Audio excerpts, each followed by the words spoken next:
Erev Tov, Chabrim, I'm Steve Ben, and you're watching Israeli News Live. And of course, guys, live here this evening. Listen, before I get into the things that are actually going on right now, just let me kind of give you a little update of what's going on here. I actually have two different broadcasts, or both the same broadcasts there, that I am reloading from earlier today. And I was actually trying to load this in high definition because the information is extremely important. And so I took down the original broadcast, started up, reprocessed this, put it in high def where you guys can see it better, because the quality of reading this, what I'm reading on the screen, is a little bit harder in this the other format. But it's taken so dead blasted long to load. It's still showing me an hour and 26 minutes before that video actually reloads. So I decided, okay, I had already deleted the other one, so now I had to reprocess again. And so I got the second computer uploading right now. It's supposed to be up in about 35 minutes from now. So I'm just gonna go ahead and load it in the lower quality. Once it goes to the high def, YouTube might not allow that video to stay up because you can't load the same videos at the same time on your channel. So if that were to happen, what I'll do is I'll load that over on my wife's channel, the high def. I'll just end up deleting it off of our channel here and then move that one over to Yana's channel, Rise Up Children of God, for those of you that really want to be able to see the actual articles, because there's some very important articles in there, and I realize that the original version you can't see the print, and that bugs me. I know I'm sure it bugged many of you guys as well. Anyway, it's very interesting information, very insightful, and I also discuss a little bit about the situation that we are dealing with, a very serious situation we're dealing with here, that we need to seriously have legal counsel in how to proceed, because this battle over the Noahide laws is very intense. So we need your prayers, we need your support in dealing with this as well. You'll get into that in this video. Plus, I actually did a video myself on a lot of the information that, well, really the credit goes to my wife for as far as her research capabilities. But just hang tight, give us a little time. We're working on these things here, but we really need to make sure we cover the bases there, that we don't just go out, you know, half-cocked, so to speak, and making sure too that we do everything to where the work we do is protected, so that you guys can know the truth. And I know you guys value the truth that we bring out to you. So anyway, I won't say any more about it right now, because you'll get to see that here in a little over half an hour as soon as the video loads up there on YouTube there. So at any rate, let me get right into what's really going on though. So I'll jump back over here real quick for you. Just a couple of things that I'm paying attention to right now. U.S. military allegedly sends troops from Jordan to the Iraqi-Syrian border. This is actually being reported by Iraqi news, but I picked this up off of the Lebanon news there, Beirut news there. It says U.S. Army dispatched a new military convoy from Jordan to Ain al-Assad base in Al-Anbar governorate of western Iraq. The Maluma news agency reported on Sunday. According to the Iraqi publication, the U.S. not only dispatched troops from the Ain al-Assad base, but they also transported a large amount of weapons to the border. This report comes just a week after the U.S. sent their aircraft carrier USS Abraham Lincoln to the Persian Gulf region to protect their forces in the Middle East from an alleged Iranian threat. The Maluma news website quoted the head of the Badr organization office in Anbar as saying that the number of U.S. forces deployed in Ain al-Assad and al-Habaniya bases has increased to 10,000, adding that they have been supplied with the state-of-the-art weapons and military equipment. The official said that the two bases also host the U.S. Marines, who have been transferred recently from Syria to Iraq.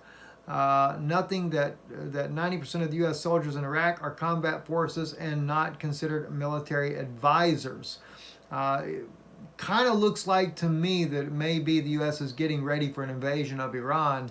And I know there was some talk that the Iraqi government was not going to allow U.S. military to launch any kind of attack from their land, but it may be the other way around. And, you know, it's kind of interesting to see how these things are developing. And speaking of that, and by the way, there's not any other sources that I can find out there either on this issue.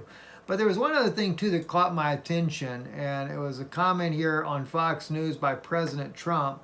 I'm going to play this here for you in just a moment, but it's really a bit odd, if you ask me, because President Trump is talking about the deep state. And I'm sure those that support President Trump, probably this was like, you know, the fish that swallows the hook, the line, and the sinker all at one time. It just seems so believable. Trump is, wow, he's talking about the deep state again, and they forced him to have all these troops there in Syria when he's trying to get them out. That looks good, and I can tell you one thing, with a political year coming up next year, to me, he's only getting ready to stay in office yet another term, which I would have expected anyway out of President Trump. But it's true that there is no doubt that the elite of the Israeli government need him in power to continue forward with the things that they have in store for our nation as well. But let's listen in, though, because to me it's really just, it's setting up for the next election. Listen to this. You're not looking for some kind of conflict in Iran. And well, I'm the one that talks about these wars that are 19 years and people are just there. And don't kid yourself, you do have a military-industrial complex. They do like war. You know, in Syria with the caliphate. So I wipe out 100% of the caliphate. That doesn't mean you're not going to have these crazy people going around blowing up stores and blowing up things. These are seriously ill people. I don't want to say, oh, they're wiped, you know, ISIS. But I wiped out 100% of the caliphate. I said, I want to bring our troops back home. The place went crazy. They want to keep them. You have people here in Washington. They never want to leave. I said, you know what I'll do? I'll leave a couple hundred soldiers behind. But if he said, I'm going to leave a couple of hundred soldiers behind. But, all right. Now, granted, let's give him benefit of the doubt. All right, we'll just say for a moment benefit of the doubt. If this is not a campaign ploy, we already know the deep state is determined to keep wars going because that's how they make all their money. So I kind of give him credit for that part there. But the fact of it is, to me, he works very close hand in hand with them. Now, he talks about leaving a couple of hundred troops behind, but as you just saw right here in the article here on Amman News there, they're talking about a 10,000 increase of soldiers. And now the article is a little confusing in a way, though. U.S. military allegedly sends troops from Jordan to Iraqi-Syrian border, but they're talking about troops coming from Iraq. I'm assuming, let's just take real quick, we'll take a look at this on map there. Syria, map there, that way we can kind of get a better bird's eye view here of what we're dealing with. So if we're looking at this, and of course, you know, they can't, you can't, let's see, you got Iran right there. The only thing I can figure is if they get up there to the tip of Syria there and would go in courtesy right there on the borderline with Turkey, because, you know, Turkey, as far as from Mosul northwards there, that's still, you have a lot of Turkish troops that have crossed over into the border of Iraq. They've been controlling this northern area. Yes, Iraqi forces did come with U.S. forces there to take Mosul back, but if the U.S. decides to take their troops and then come across through there to stage an invasion on Iran, they could easily do so in the northern part of the country there. And there again, too, Saudi Arabia may allow them to run through the south, cross in through Kuwait. Kuwait, we already have U.S. soldiers there, but...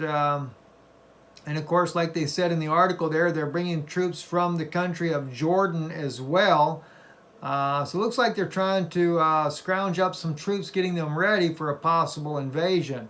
We'll just have to wait to see how that plays out. Not really sure. Just wanted to bring those things to your attention. That's mainly what we're seeing right now going on. There was a guy, I didn't want to show the images here, but there is a guy over in, I forget which country it was. Let me just say this, let me warn people before I bring this up, just in case I run into this, because it is on Twitter here, and sometimes you can get some pretty gruesome things. There is a man, some kind of little dispute went on between two guys there. The writing, I'm not sure, it looks like, I think it might be in India or something like that. They set the guy on fire. He runs out of the building on fire, ablaze. So, let me warn you guys to brace yourself in the event I come to that spot there, because it could just pop up anywhere there, and I just want to see, mainly I was just trying to see where that was from.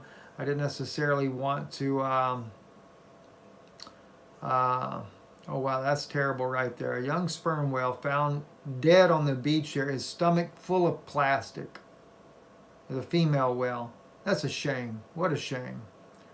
Anyway, though, let me just see if I can find this real quickly here. I saw this moments ago, but I didn't want to show people what had actually happened there. But I'm trying to just remember where that, oh, there it is. It's right there. So let me just back up. I won't show the actual images there.